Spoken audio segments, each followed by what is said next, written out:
just want to point out what Pierre Poilievre has done is again shown his true face. Instead of fighting for solutions, instead of fighting to make life better for people, he's insulting mayors.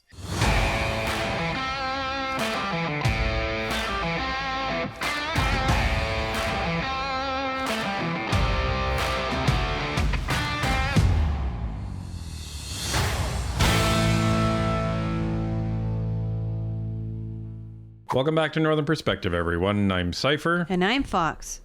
Jagmeet Singh was back in his riding of Burnaby South this past week and held a press conference at his constituency office where he discussed the NDP's plan to address Canada's affordable housing crisis. It's kind of rich coming from him, seeing as the party's unwavering support of the Liberals' irresponsible policies is what got us into this mess in the first place. Let's take a look. Thanks so much, Alana. And I got to thank the young people behind me. We had a chat just earlier about what it's like for a young person right now, and it's a bit bleak. They're sharing stories about how tough it is for students.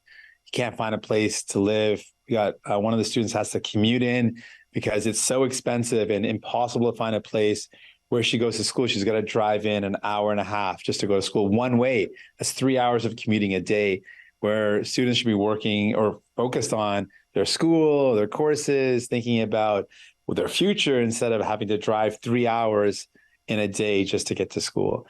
We've got students that are struggling because they have a place now and they're barely able to afford it, but they're thinking, what am I going to do afterwards? What am I going to do when I'm no longer in student housing?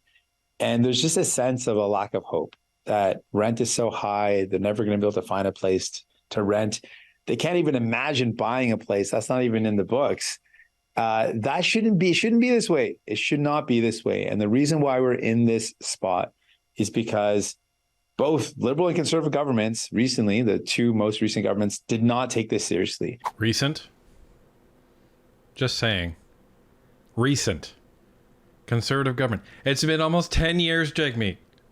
And last time I checked, I was able to buy a home under the Conservative government. I wouldn't be able to under this Liberal government. Right. Remember, housing and rent was literally half what it is now. Half, Jagmeet. And you seem to be forgetting the reason why this is here isn't because of Liberals and Conservatives. It's because Liberals and the NDP coalition government got us into this mess. They sure did. So nobody's buying what you're selling. The out-of-touch Liberals had 9 years where they could have built more homes that people could afford, and they didn't. And because of Justin Trudeau's out-of-touch approach, students right now, young people right now, people are hurting. You mean that out-of-touch approach that you've supported the last 2 years? That one? Sorry, Jagmeet. Remember, you've been saying at multiple interviews that you have this power over the Liberals to make them do what you want. So I can only infer from this that you didn't want to reduce the cost of housing. Because by your logic and by your boasting, you could have if you wanted to. We can make the Liberals do whatever we want. Yeah. I remember those words. Yeah, but you didn't. The real hammer is trigger an election. And why would I remove the pressure I have on the government to deliver things like dental care, pharmacare, support for workers? The government doesn't want to do that. The Liberals don't want to do any of these things. We're forcing them to do that. Really, what we have is an agreement for the Liberals to do what we force them to do. So therefore, the NDP is the one that didn't make the Liberals reduce housing. So I would say this is actually more your fault than Justin Trudeau's. Right, because if you had done your job as a leader of an opposition party, we wouldn't be in this mess. And really, whether you're 20 or 40, you should be able to find a home that you could afford. Whether you've got a good job or you're just starting off your career, everyone in our country should be able to find a place they can afford, where they can start their life, where they can build a life. That is not the case. And in light of that, what is the other option? We've got Conservatives. And what they're going to do is exactly what Conservative premiers have done. They want to sell off public land to rich investors. That's what Doug Ford did in Ontario.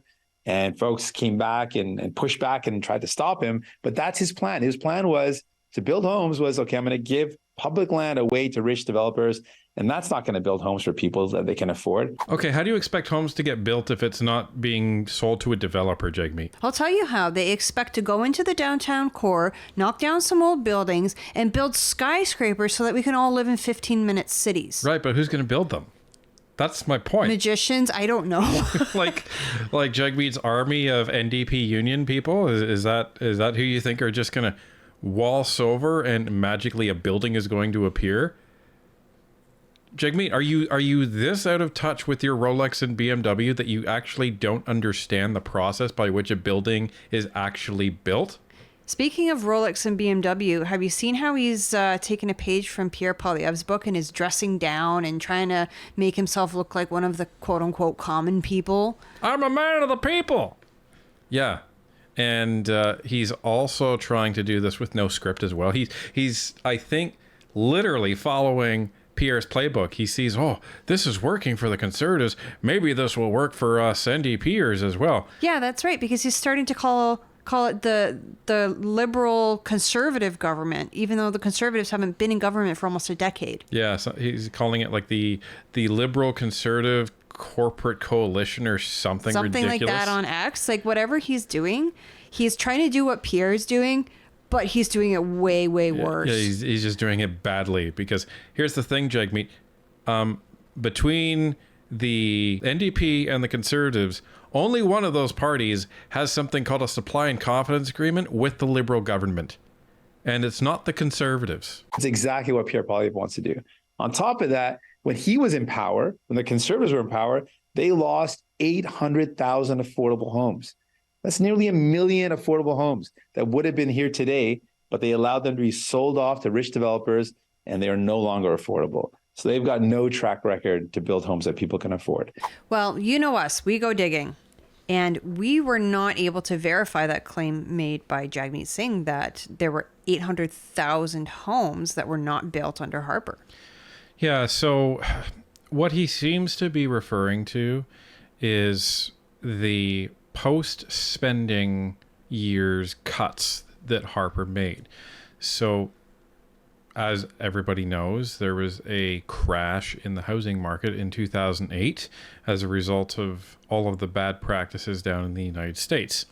So what do you do when the economy is really struggling? That's when you run a deficit budget, because you're pumping money into the economy to try to kickstart it.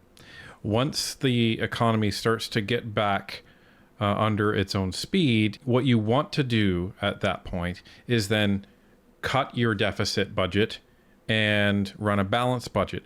Why is that? Well, in a recession, which is what a very poor economy essentially is, interest rates are low to try to kickstart the economy, right?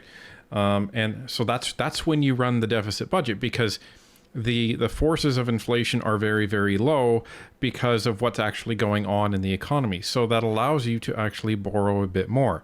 That's fine.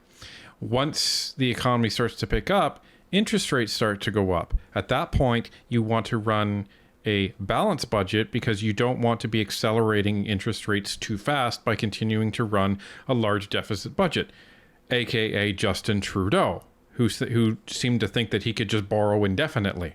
It's kind of like this. So imagine one of those ER TV shows where the guy's flatlining and they take the paddles and they shock him back to life. That's your deficit. You're shocking him back to life with a deficit. Now, once the guy's awake and alive and his heart's beating normally, you're not going to keep shocking him, because you're going to kill him. Right. You're going to cause a lot of damage to someone who's actually back to life. So it's the same with the economy. You don't keep running a deficit. You don't keep shocking it when you don't need it. And one of the things that Harper did do in order to kickstart the economy and, facilitate that is he increased the size of the federal service, right? The public service. But after the economy was back under its own steam, what did he do? He started making cuts. Now, you can debate whether the cuts were responsible, whether they were effective, whatever you want. But one of the cuts that he made was to reduce the size of the federal public service by 19,000 people over 5 years. So That's responsible. Trudeau hasn't reduced the federal service at all, and he's alleging that the economy is booming, which it is not. So the other thing that Harper did do, and this is related to what Jagmeet is talking about, is he reduced the budget for community housing, for affordable housing in Canada. That's what he's essentially talking about. And the net effect of that would cause the average rent for those people living in those homes to jump from $200 to $300, because this is a subsidy. It's not actually building homes or anything like that. It's just a subsidy. So that's kind of what he's talking about. Now, you can argue, well, you know, those people need that subsidy in order to survive. There's going to be people on disability. Sure, you can have that conversation, and it's a meaningful one. But it's not like Harper just took 800,000 homes from people, kicked them all out, and sold them off to developers like he's claiming here. That's a bold-faced lie. And there's a reason why conservatives are not interested in actually building homes that people can afford, because their governing body, the governing body of the Conservative Party of Canada, half of that governing body is made up of corporate lobbyists. So they're more interested in defending the interests of corporations and rich landlords and rich developers and building homes that you could afford. And the Liberals have also made it clear that they're not interested in building homes that people can actually afford. Says the guy whose wife is a landlord.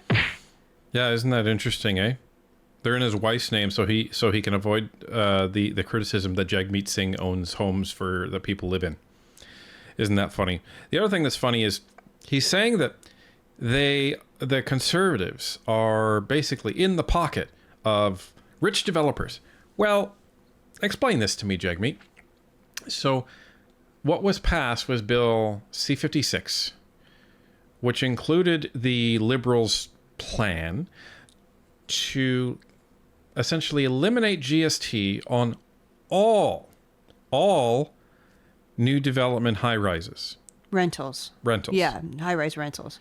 That includes rentals that would be rented out to CEOs and executives and the super rich. Not just affordable housing. You voted for that. The Conservatives voted against that because they felt like the big rich developers that are building those types of rentals shouldn't get that tax cut. The tax cut should only go to the developers that were building rental units that are classified as affordable housing. And affordable housing doesn't necessarily mean like what the average Canadian family can afford. Affordable housing was a term they started using in the 90s for like subsidized housing for low-income individuals and families. Right. So the question, Jagmeet, is why didn't you vote with the Conservatives? Oh, right. Because you're in a supply and confidence agreement with the Liberals. So of the two of you, in the last 2 years, only one of you has actually voted for the quote-unquote rich developers, and it's not the Conservatives. That's why we're pushing back and saying we've got to build homes that people can actually afford. We need to use federal land to build affordable homes. Right here in Burnaby, there's a property, federal land on 6025 Sussex, right around an area where there's a lot of development going on. That's a project that the city of Burnaby has said back in 2019, we want to build affordable homes on this federal land. Well, back in 2019, the federal Liberals, Justin Trudeau, could have said yes. He didn't. He said no to this project, and now nothing has been built there. If he would have said yes years ago, by now there would have been at least 300 new homes that were affordable for people. So there's an example of that out-of-touch approach hurting people right now. So what we want to do for these young folks, we got to give them some hope. We got to let them know that we can build homes that they can afford.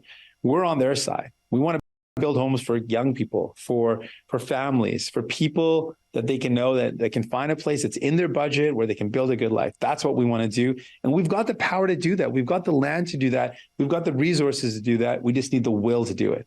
This is interesting. Jagmeet, he's not a stupid guy, contrary to popular belief. So if he's not a stupid guy, then it means he's a dishonest one, which is not contrary to popular belief.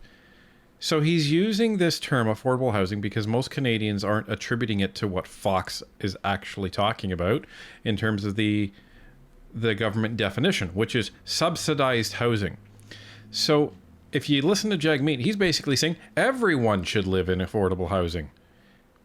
Everybody should live in subsidized housing, meaning the government gets to kick you out whenever they want. So, why would students be aspiring to live in subsidized housing? That doesn't make any sense.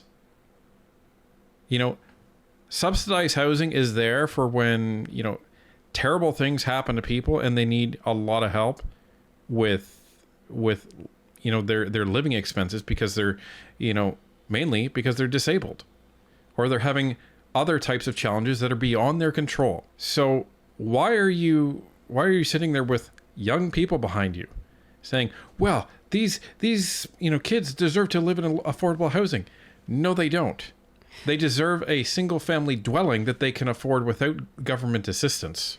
Well, the other thing I suppose he could be saying is he could be using affordable housing in the colloquial way that we would think that, it's a house that you can afford or that the average Canadian can afford. And he's not making that distinction that the term is typically used for subsidized housing. Well, let's say he is. The problem is he's using both definitions at the same time. Interchangeably. And you can't do that. Right. We've got to build homes for people, not for rich developers, not for rich investors, but homes for people, for families, for these young people behind me. And that's what New Democrats are committed to doing.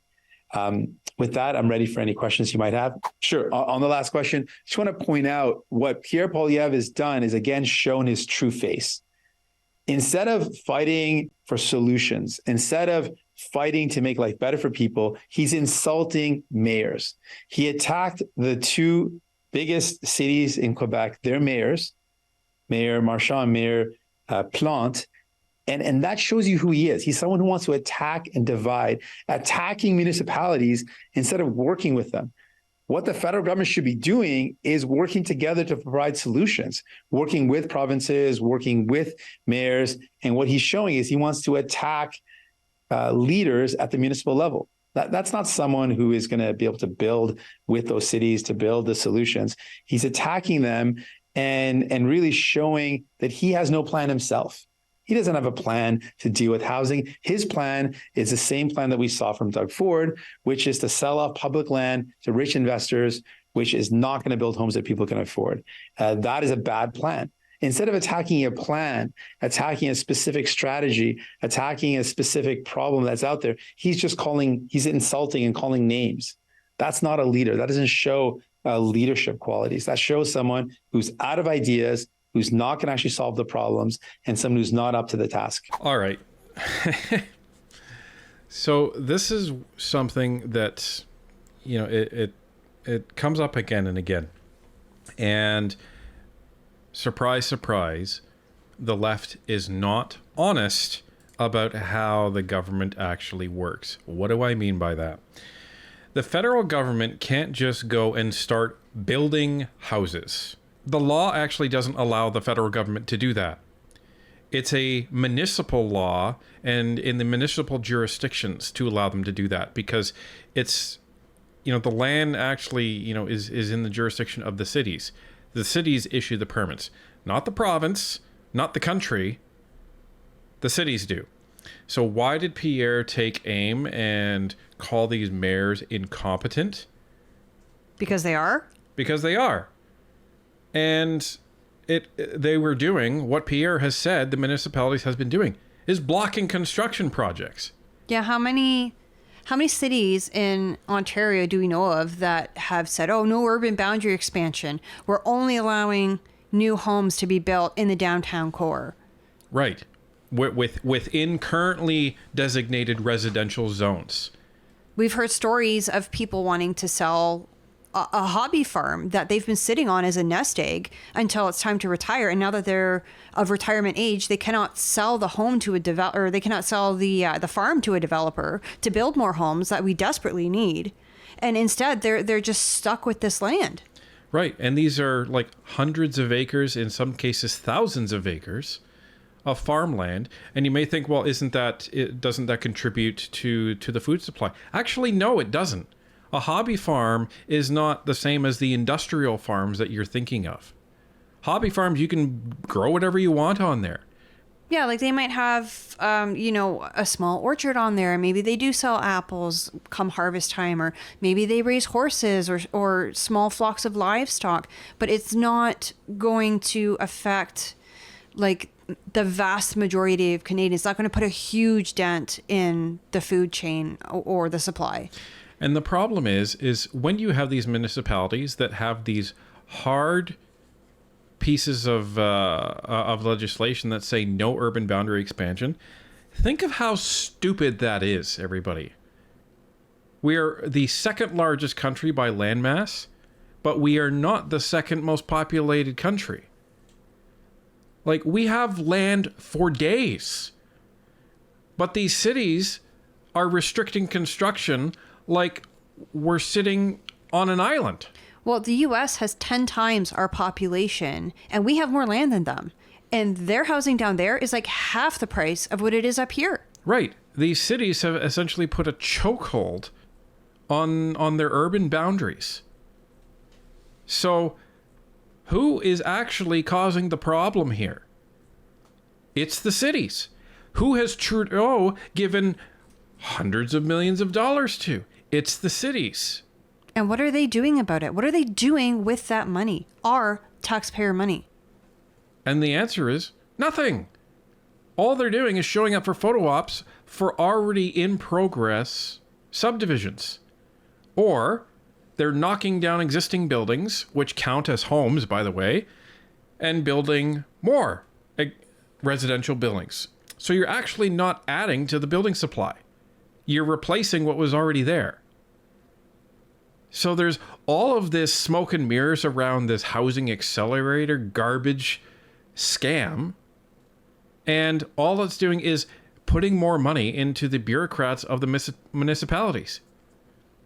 What Pierre is doing is saying enough is enough. You want to see cuts? That's one thing he's going to cut. He's going to cut all of that money that is going to these municipalities, part of this quote-unquote housing accelerator fund, which does literally nothing. And then he's going to say, you want the infrastructure money? You better get homes built. Which means you better start opening up the boundaries of your municipalities, zoning new residential, and allowing developers to build there to increase the supply. Our economy is supply and demand. Right now, the demand for housing is through the roof, primarily because of immigration, but also because these municipalities will not allow new residential zones to be zoned. There's other problems like the labor supply to actually build the homes, as we heard from construction cronies, and, other issues around real estate and land transfer taxes and all kinds of things. But those are small pieces that do contribute to the housing crisis. But the big ones are the amount of homes that are out there. If you can vastly increase the amount of homes that are there, then prices stabilize and they become predictable. So this is where we're at. The federal government cannot just put their hands in and say, these houses will be built here. It doesn't work that way. The provincial governments are completely separate from the federal government. One isn't higher or lower than the other. They're just separate. I guess how should the government balance its immigration targets as demand for housing grows? So this is a complex question. And that's why part of the response I've been giving earlier is to say that we've got to make sure that our immigration levels match our needs. And there's a lot of needs. We obviously have an aging population. Immigration has been one of the strengths of our economy. And so we need immigration. And we also need to make sure the immigration that we have matches the needs that we have. And two of the major needs that we see in front of us, one is we need to build more homes and we need to build them rapidly. So we need workers that can help build more homes. We also know there's a big shortage in our healthcare worker sector. We've got a lot of nurses and doctors and other healthcare workers who are saying we need more workers. So we also need immigration to help in that regard. And so this level that we set our immigration at has to match our needs. But I also want to point out that liberals and conservatives are starting to point to immigration as the cause of our problems, when really the problem that we're in right now when it comes to the lack of access to affordable housing is because liberals and conservatives, who've both been in power recently, did not prioritize building homes that people could afford. They both had the opportunity to do so, and both have failed. The liberals have had almost 9 years, and Justin Trudeau could have built homes that people could afford it. And he admitted that he could have and should have. That's his quote, that he could have and should have done more to build affordable homes and didn't.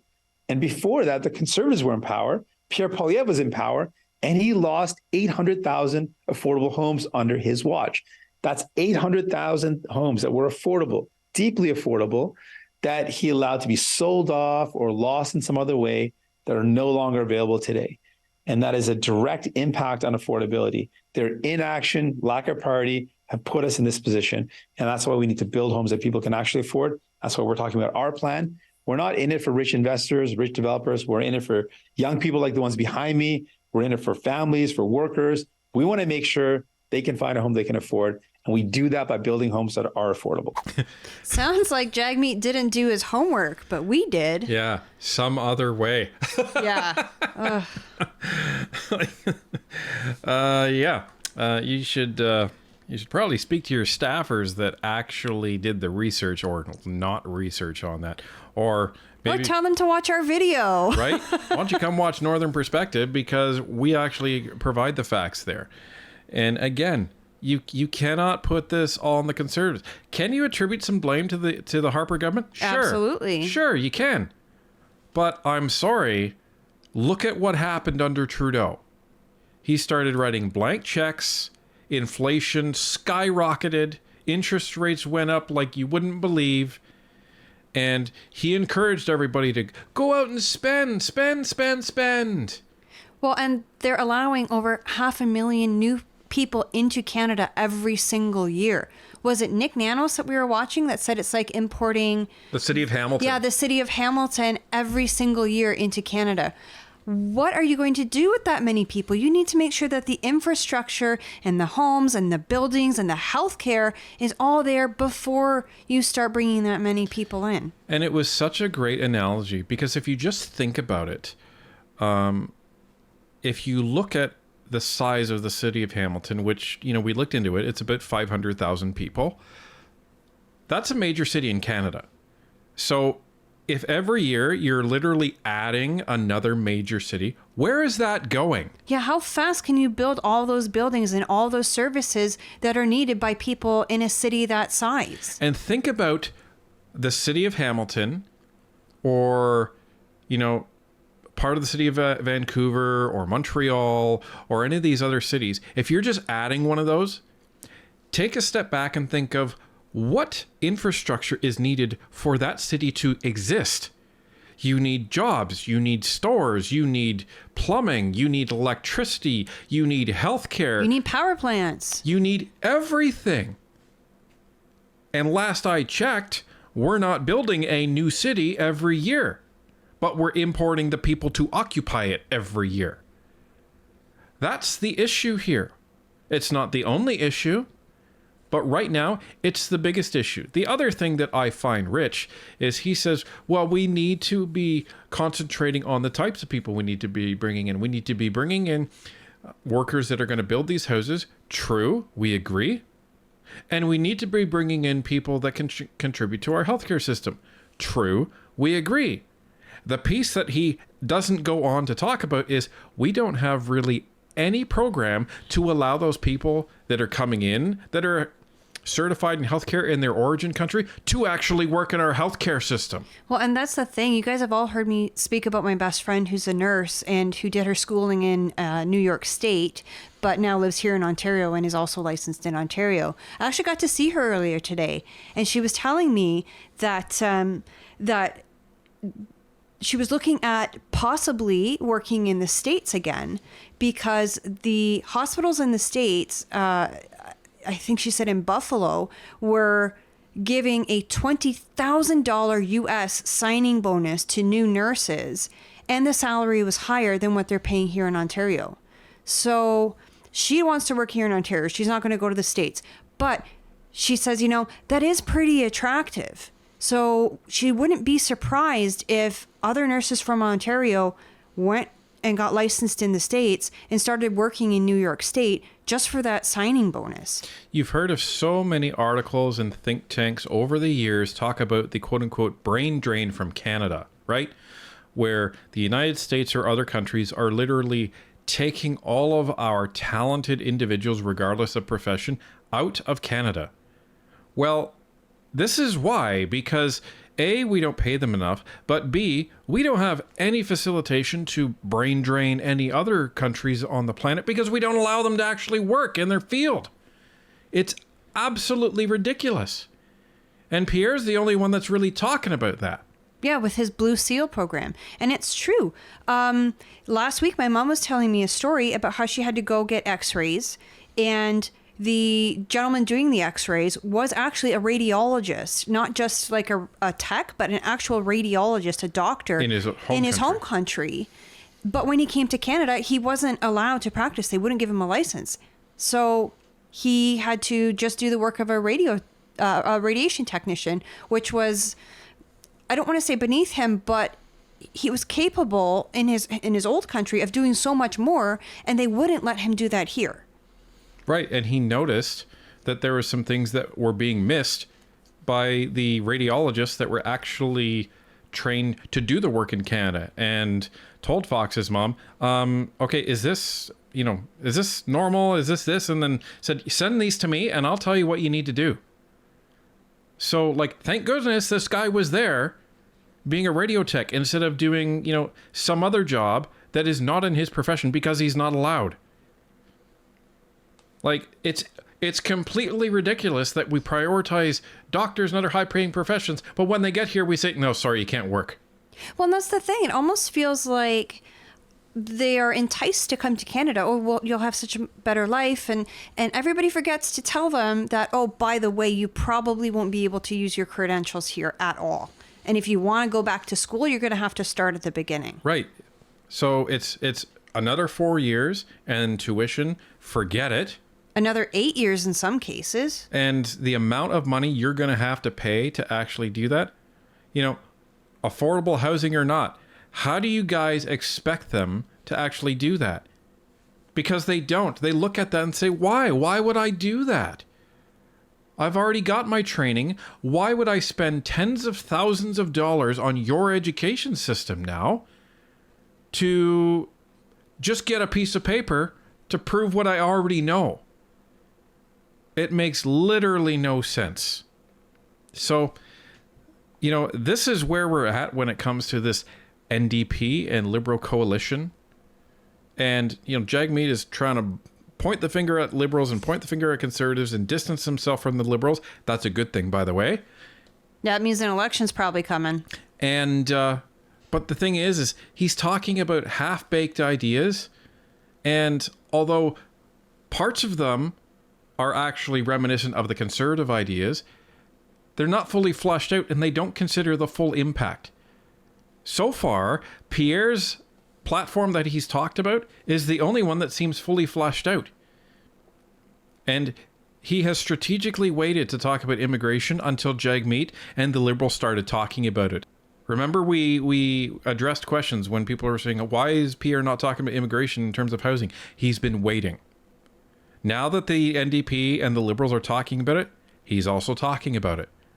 And that way, he avoided any blowback from the Liberals and the NDP. They can't accuse him of being, anti-immigration or anti-immigrant or anything like that now because they're saying the same thing. And they're saying the same thing because the facts are literally smacking them across the face. You cannot have an overabundance of houses if you're bringing in a brand new city in Canada every single year. It's not possible, it's not feasible, and it's not in the best interest of this country.